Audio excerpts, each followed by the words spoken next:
What's up everybody, I'm the Canadian Lad, and today's video is a tribute to Tony Stark for making the ultimate sacrifice at the end of Avengers Endgame. At this point, we all know that he sacrificed himself not only to save his friends, but the entire universe itself. And I don't know how can someone call this act selfish because it wasn't. So how can Tony Stark not be worthy when he ended his life in the most selfless way possible? And that's the question I'm gonna answer today. So without any further ado, let's begin. A lot of people still believe that Tony Stark wasn't worthy even after the events of Endgame, and I totally respect that opinion, but I have my own theory on this, and I believe Tony Stark definitely would have been worthy had he survived his snap, and I'm gonna back this up with 4 reasons, so stick around with me. Number 1. In the origin story of Thor, we have seen how he regained his worthiness by sacrificing his life for Jane Foster, and how many times have we seen Tony Stark laying his life on the line to save the people on Earth? We've seen it in all 4 Avengers movies where Tony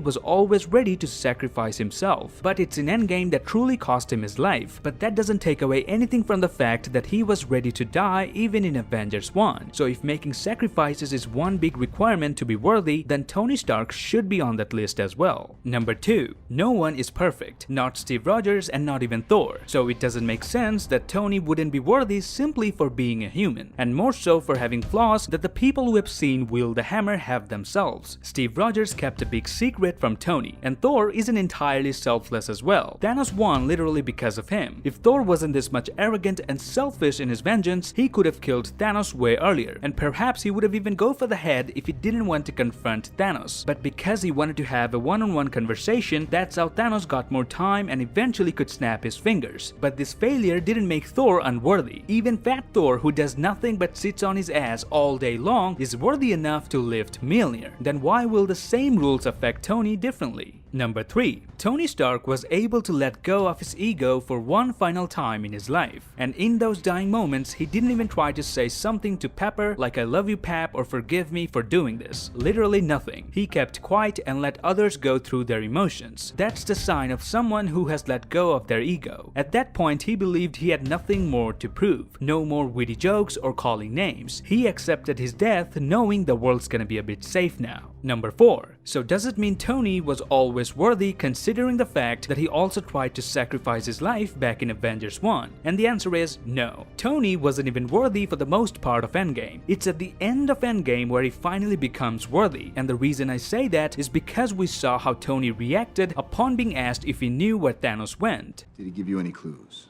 Any coordinates? Anything? That what we needed was a pseudo armor around the world. Remember that? Well, that didn't work out, did it? I said we'd lose. You said, we'll do that together too. And guess what, Cap? We lost.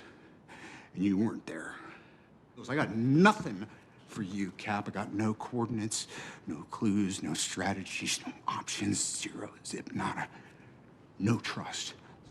He still had some grudge against Steve, and in the final battle he kept on asking Doctor Strange if that was the one reality where they win. These are evidence of his impatient and untrusting personality, and these were keeping him from becoming worthy. He wanted to make sure this was in fact the one reality where they win, whereas Steve Rogers didn't care about those possibilities. All Steve wanted to do was fight and stand up for the right things no matter how tough the situation gets, and that's why Steve Rogers was worthy even before Tony Stark, because Tony needed more time to become selfless, whereas Steve has always been selfless no matter what situation he's in. Worthiness has always been an arbitrary thing that varied drastically from writer to writer. The core problem with the very idea of worthiness is that Thor has never been written as some kind of paragon of virtue, not by any superhero standards. He has always been a fairly standard Marvel hero, which essentially means brave and well-intentioned, but with several character flaws. So the idea of who can match Thor in terms of worthiness has always been very vague, and basically whoever the plot required. Thor in this very movie is a drunk hiding from his failures, and yet he is still worthy. So at the end of the day, it depends on who the plot requires to be worthy. But despite all of that, I still believe had Tony survived his own snap, he would have definitely been worthy by now. So in conclusion, yes, Tony would be worthy. And I'm not saying he was always worthy, because we've seen that the hammer itself takes into account who the person is now as opposed to who they used to be. So I leave you today with one simple question. Do you think Tony Stark was worthy at the end of Endgame moments before he died? Let me know in the comment section down below. And if you like this video, then please give me a thumbs up and grab the subscribe button if you haven't already, and follow me on Instagram where I post updates about my videos. I'm Kevin Hart, and I will see you lads in the next one.